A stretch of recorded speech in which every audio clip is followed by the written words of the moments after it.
So great draft shine. So today we're going to be making a batwing gown, or should I say butterfly Bubu gown.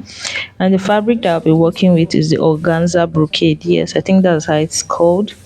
And I'll be working with 3 yards of the fabric. So this is me marking the neckline, which is 4 inches. I use 4 inches width and 5 inches depth. Now you can make yours wider if you wish to, meaning doing like 5 by 5 or 4 by 5. But I just use 4 by 5, 4 inches width and 5 inches depth for mine, and I curved it out. Why for the back? The depth is going to be 1.5. That's what I just marked out right now. 1.5. Now you can decide to use one. So I'll be cutting out the back first, like as I just did right there. I'll cut out the back first because I can't cut both of them together. Then next thing I'll do is to go over to mark the shoulder measurements I'm working with. Now I didn't just mark the shoulder measurements out. What I did, I measured from my nape. Now the nape is the bone behind your neck, from there to where you want the sleeve length to be. That is what you're seeing me do right there. Mark from my nape to where I want the sleeve length to be. That's the point I just marked. And I'll come down with 2 inches.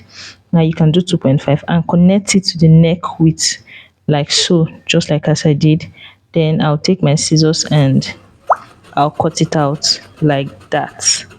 So cut out.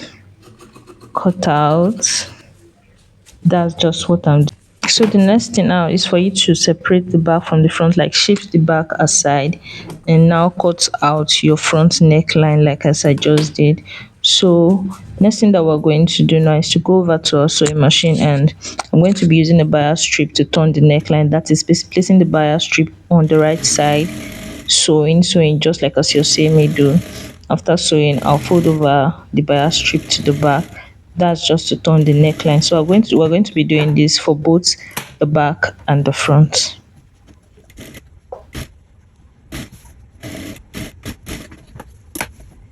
Now we're done joining. Next thing that we'll do is to bring the right side to the right side for both back and front, and we'll join our shoulders together using about 0.5.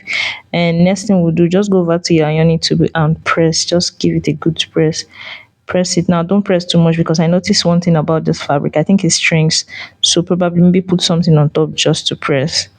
That is just it. The next thing I'll do is I'll mark out the chest line I'll work with. I marked 11, then I'll mark the person's bust circumference and about 2 inches for ease. You can do 3 depending on how free you want the bubu or batwing to be.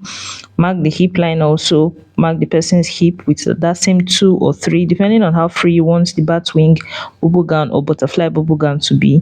Connect. Now we connected on the right side. Just go over to your sewing machines and mash those lines down like you're seeing me do right now. Just so like that. So that's just basically, this is the beauty that we created. Please don't forget to like, share and subscribe, and until next time, I am your one and only 13th Avenue clothing or tutorials. Bye.